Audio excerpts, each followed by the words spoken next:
Assalamualaikum. Assalamualaikum warahmatullahi wabarakatuh. Selamat pagi murid-murid Bapak yang Bapak cintai dan sayangi. Alhamdulillah kita berjumpa kembali di pagi hari ini. Mudah-mudahan Allah selalu memberikan kesehatan, kebahagiaan. Amin amin ya rabbal alamin. Baik murid Bapak yang Bapak cintai dan sayangi, untuk hari ini kita akan belajar fikih dan SKI. Di fikih ini alhamdulillah sudah masuk materi terakhir ya. Kemudian di SKI hari ini kita ujian lisan ya bagi 15 orang pertama absen 1 sampai absen 15 ya secara video call. Untuk fikih kita di sini hanya belajar tentang niat ya. Niat sholat jamak qashar. Kemarin kita sudah belajar niat qashar, kemudian belajar niat jamak. Setelah itu kita belajar niat jamak qashar. Jamak qashar itu berarti sholatnya itu dijamak kemudian diqashar ya. Seumpama duhur dan asar. Duhur dikumpulkan kepada asar itu disebut jamak.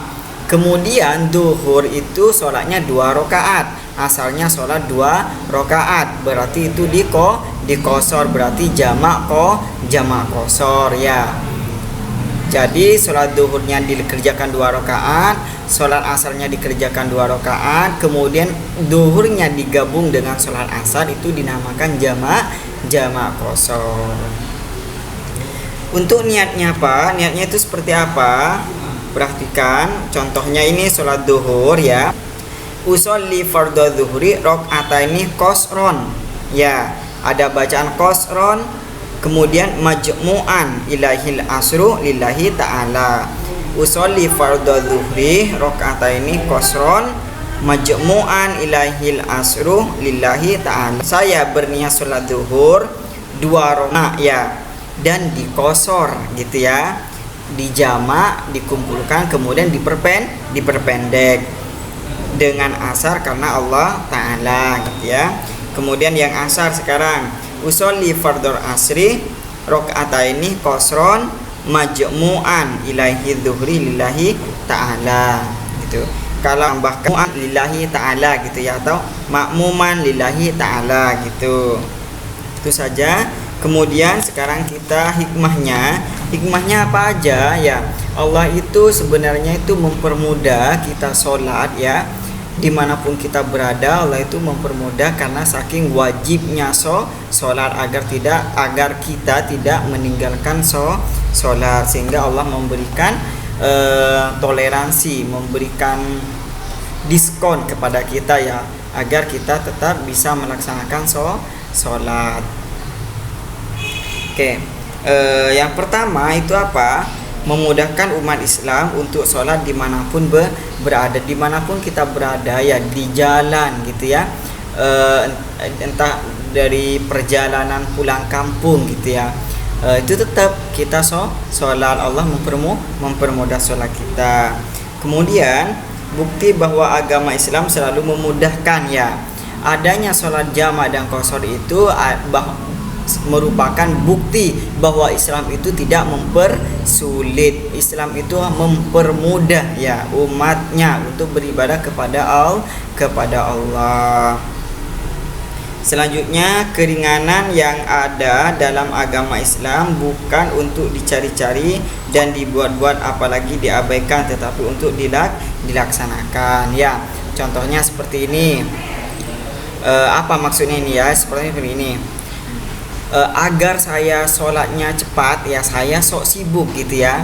Kan salah satu yang boleh kita menjamak atau mengqashar sholat itu apabila kita dalam keadaan sangat sibuk gitu ya, sehingga dalam hari itu sangat sibuk, maka kita boleh menjamak atau mengqashar sholat ya. Jangan sampai kita cari-cari kesibukan ya, cari-cari kesibukan agar nanti kita sholat duhurnya gak usah sholat duhur langsung digabung ke asar gitu. Jangan, itu tidak boleh ya. Untuk sholat jamak dan qashar itu tidak usah mencari masalahnya ya. kalau kita memang sibuk ya disibukkan saja, kalau kita memang nggak sibuk ya jangan sok sibuk gitu ya. Kemudian kalau kita nggak perlu pulang kampung, maksudnya itu nggak perlu pergi jauh, jangan dicari-cari ya. Atau kalau memang kita pergi jauh, perjalanan jauh, maka itu boleh gitu ya. Kemudian hal itu memang perlu kita laksanakan ya. Sholat jamak dan qashar itu perlu kita laksanakan apabila memang dibutuhkan gitu ya. Jangan sampai kita meninggalkan sholat secara sengaja. Kecuali kalau bapak pulang kampung itu, bapak itu pasti menjamak dan mengqashar sholat ya. Terutama di duhur dan asar bapak gabung, kemudian isya dan maghrib dan isya itu bapak gabung juga. Kemudian bapak itu kadang-kadang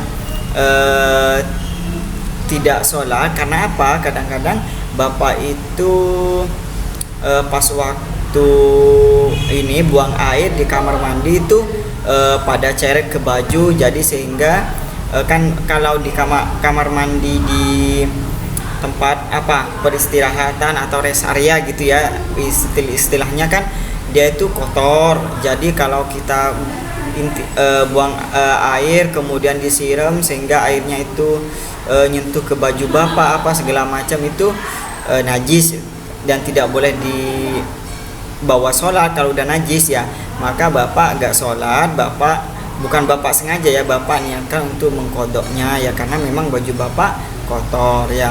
Akan tetapi setelah bapak tahu, katanya seperti ini, tahu dari seorang ustadz, meskipun baju kamu najis ya, dalam perjalanan pulang ya, kamu tetap sholat ya.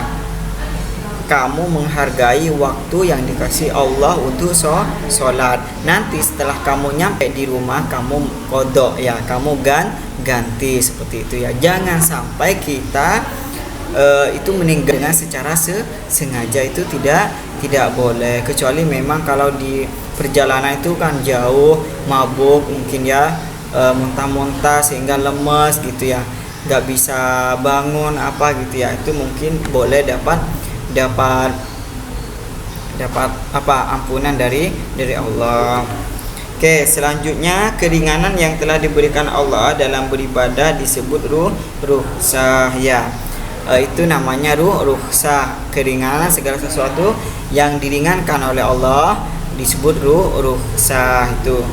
Berarti sholat jamak dan qashar itu disebut rukhsah. Tayammum juga disebut rukhsah gitu ya, karena tidak ada air gitu ya. Itu keringanan. Oke, itu saja untuk buat materi fikih, terakhir fikih buat minggu depan, berarti atau minggu depannya lagi kan. Minggu depan itu kalau tidak salah itu akidah lak ya, akidah lak minggu depan. Kalau ada waktu minggu depannya lagi, kalau memang gak ada waktu kita video ujian lisannya itu di minggu depan ya. Oke, baik, itu saja murid-murid Bapak untuk pertemuan hari ini. Terima kasih atas perhatiannya. Wassalamualaikum warahmatullahi wabarakatuh.